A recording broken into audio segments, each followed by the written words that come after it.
49ers 35-0. Peyton Manning played 2 series. He was 12 for 14 for 102 yards and a touchdown. In 2 series, Kaepernick just went 5 for 9, 39 yards. It's just preseason, but there were some questions after the game. I think we've been doing pretty well. Should have hit a few more throws today, but we just have to finish our drives off. Be a big week. We need improvement, and we need to make decisions on who we're playing with. We're not gonna keep experimenting. We gotta tighten this down fast. All right, you hear the coach tighten it down fast, Stephen A. Let's talk about that game. Broncos that good or 49ers just that bad? Well, we know the Broncos are good because they're the reigning AFC champions, even though they got stomped out and punked in the Super Bowl. But the reality is that I think a legitimate argument can be made that the 49ers just may be bad right now. You got to remember that Colin Kaepernick averaged less than 200 yards a game passing last season. We know that he can run the football, and he's one of the biggest threats in the NFL running the football. We also know that the read options that he was running a couple of years ago were cut down significantly last year, even though he still ran for over 500 yards. But in the end, he's got to improve upon his accuracy, and he's got to show that he can really zip that ball on a repetitive and continuous level effectively in order for this offense to go. Frank Gore is coming off of 3 straight 1,000-yard seasons, but he turned 31. A lot of people looking at him saying he's a bit slower or whatever the case may be. I think that's bad enough, and that's why you saw the San Francisco offense be neutralized to some degree, but you got to give credit where credit is due to Denver's defense. They have a different mindset and a different attitude. Certainly, Peyton Manning came out, played 2 series. His second series, he was perfection with 8 for 8. Demaryius Thomas, I believe, had a 20-yard gain.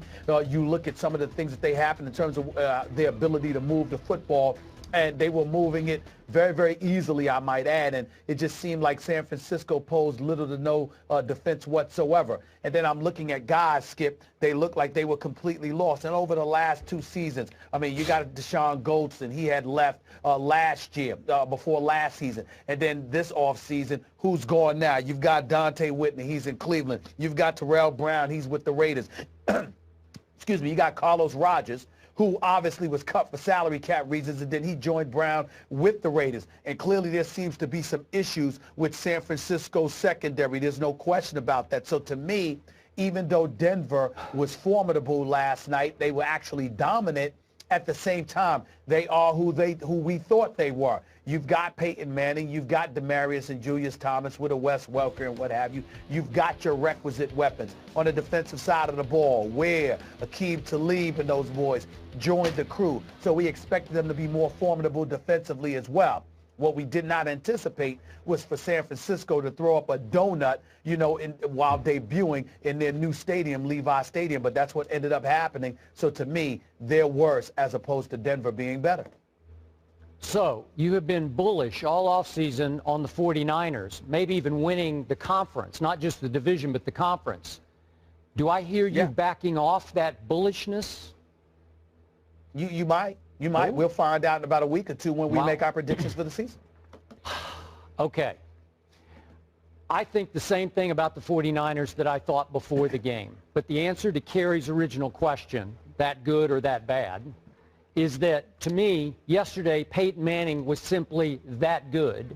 And Brock Osweiler, obviously the backup Denver quarterback, was that much better than all 3 of the San Francisco backup quarterbacks. Because starting with Blaine Gabbert, the 49ers don't have a backup quarterback, which is, God help them. I hope that Colin Kaepernick can get through the season unscathed, because I don't think they can win a game without Colin Kaepernick at quarterback.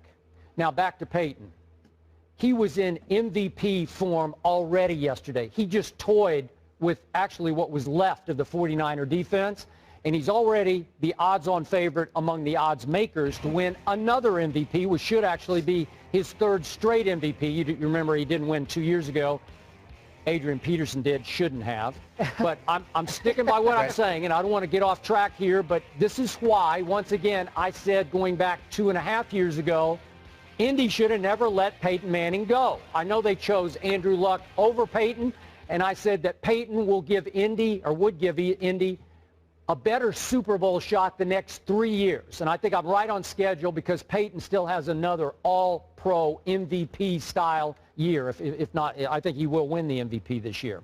So when he and Brock Osweiler combined to go 22 of 27 and they play 45 plays in that game, the home team's in big trouble, because I'm going to point out to you, just to give you a little ammo to defend your team, your defense was without Patrick Willis and Navarro Bowman and Jason Smith and Ray McDonald and Tremaine Brock, and I can go on. And the offense, and I don't know why Harbaugh didn't play his offense a little bit more, but a number of the starters, especially a number of the receivers, starting with Vernon Davis and Anquan, they barely played in the game, like 3 plays, and then they were out of the game. So it wasn't exactly a showcase. And then your kicker, Phil Dawson, he goes way wide right on 2 kicks, his first 2 from 55 and 45, or at least they would have gotten on the scoreboard. Remember, he's going on 40 years of age, so you could have a little issue there. And then I'm going to throw one last thing at you. I know you didn't cover the NFL the way I did, so I doubt you've been to Candlestick Park for a football game. Did you ever get there by chance? I have. Okay, I've good. been there twice. I've been there twice. Listen, it was my favorite place to watch a game because great, crazy things always happened at Candlestick. It was creepy, and it was muddy, and it was windy, and it was foggy, but I loved the place because it just gave us such great drama. And I'm thinking that, and again, it's way too early to leap to this conclusion, but it was interesting that they finally moved to the cookie cutter stadium, and it's great, and it's got all the bright things, and it looks beautiful, but it looks like every other stadium in the league to me, to my eye. I think they're going to lose a little home field advantage this year, maybe going forward. It's like the Cowboys go from Texas Stadium with the hole in the roof so God could watch his team to Jerry World, which was like a national stage, the greatest stadium ever built. And I don't know. I just wonder if 34-0 gave you an early sign that the home team won't have that big a home field advantage the way they did at Candlestick.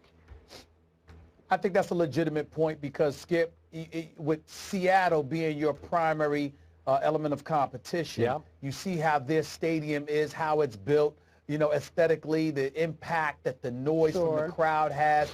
You didn't get that feeling yesterday with Seattle. You look at New Orleans and Carolina, teams expected and anticipated to be threats. It didn't seem to have that kind of feel to the new stadium as well. A matter of fact, even though I don't compare it to the billion-dollar playpen of Jerry Jones, at the same time, one could make the argument that you were so caught up in things and how it looked in the new confines that it didn't present itself as much of a home field crowd. And I think that a team like San Francisco, who's smash mouth, I think you need that desperately. And the fact that they seem to have lost that, I think that may have a profound effect on this season moving forward. Thank you. All right, that's a good point. Looking ahead at the 49ers, actually have a home game this Sunday against the Chargers, so we'll see. Go ahead, Stephen A. What are you going to say?